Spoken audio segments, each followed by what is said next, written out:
vers une psychologie intégrative, articulation de l'anthroposophie aux thérapies comportementales et cognitives, temporalité, biographie et transformation. Dans l'approche des thérapies cognitivo-comportementales et émotionnelles, le temps joue un rôle structurant. Les interventions sont généralement centrées sur le présent. Pensée automatique, émotions réactives, comportements observables, le ici et maintenant est le lieu d'observation, d'expérimentation et de transformation.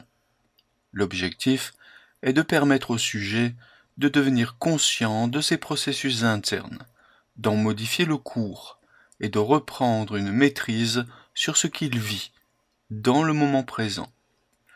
Le passé dans cette optique est mobilisé surtout pour comprendre les origines des schémas ou des conditionnements. Il s'agit de repérer les répétitions, les apprentissages dysfonctionnels, les expériences fondatrices de certaines croyances limitantes. Cette lecture du passé est principalement pragmatique. Elle vise à éclairer le présent, non pas à explorer des significations spirituelles ou existentielles. Quant à l'avenir, il est abordé sous l'angle des objectifs thérapeutiques, des comportements nouveaux, des attitudes plus fonctionnelles, une régulation plus fine des émotions sont visées à court terme ou moyen terme. Les techniques utilisées s'inscrivent dans une temporalité construite, suivie par étapes, progression graduée, contrat thérapeutique, auto-observation, etc. Le temps est linéaire, mesurable, organisé pour soutenir un changement progressif. Cette structuration temporelle permet des résultats concrets, évaluables, reproductibles. Cependant, elle laisse en retrait un aspect essentiel de l'expérience humaine, le sentiment profond de destin, la conscience d'un devenir intérieur, le vécu d'un temps qui ne se limite pas à l'horloge, mais qui relie les événements, les émotions, les rencontres, dans une continuité vivante et signifiante. La biographie comme texte spirituel et la vie comme une œuvre en cours. L'anthroposophie propose une vision élargie de la temporalité humaine. Elle considère que chaque existence terrestre est une étape dans un parcours évolutif plus vaste, une incarnation parmi d'autres, où l'âme poursuit une œuvre de maturation, de compréhension et de liberté. Dans cette perspective, la biographie personnelle n'est pas un simple enchaînement d'événements, mais un texte tissé de sens, dont chaque chapitre correspond à une nécessité intérieure. Le temps biographique est rythmé, il n'est pas homogène. Il est marqué par des passages, des seuils, des reprises, des échos.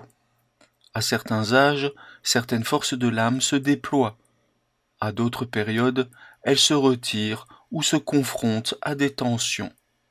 La vie n'est pas un flux neutre, mais un drame intérieur dont les scènes sont à lire avec attention. Le passé n'est pas figé. Il appelle à être relu, compris, transformé. L'avenir n'est pas seulement à construire, il est porteur d'un appel, d'une mission intérieure, que l'émotion permet parfois de pressentir. Dans cette lecture, chaque émotion marquante, chaque crise, chaque perte, chaque rencontre intense devient un repère dans la biographie de l'âme. Ce ne sont pas seulement des faits psychologiques, mais des manifestations d'un devenir. En observant sa propre vie avec cette attention, l'individu découvre qu'il n'est pas seulement traversé par le temps, mais qu'il est co-créateur de son destin. Il peut relier des expériences éparses, en faire émerger une logique intérieure, une ligne de force, une orientation profonde. Ce travail biographique est thérapeutique, non parce qu'il rassure, mais parce qu'il met en lumière le sens, et parce qu'il réveille la liberté. Il ne s'agit pas de se réfugier dans un déterminisme spirituel, mais de comprendre que l'on peut transformer ce qui fut, orienter ce qui vient, et habiter le présent comme un point de conscience éveillé. La transformation psychologique dans une perspective anthroposophique n'est pas une fin en soi. Elle prépare une transformation intérieure plus profonde, qui concerne le rapport de l'être humain à son moi, à son karma et à sa vocation spirituelle. Ce n'est pas simplement le comportement ou la pensée qui change, mais la structure même de l'âme qui se reconfigure. L'émotion dans cette dynamique joue un rôle crucial. Elle est à la fois le trouble initial, le message et la matière de l'éveil. Une peur transformée devient courage, une colère traversée devient volonté éthique, une tristesse comprise devient compassion, une joie reconnue devient rayonnement intérieur.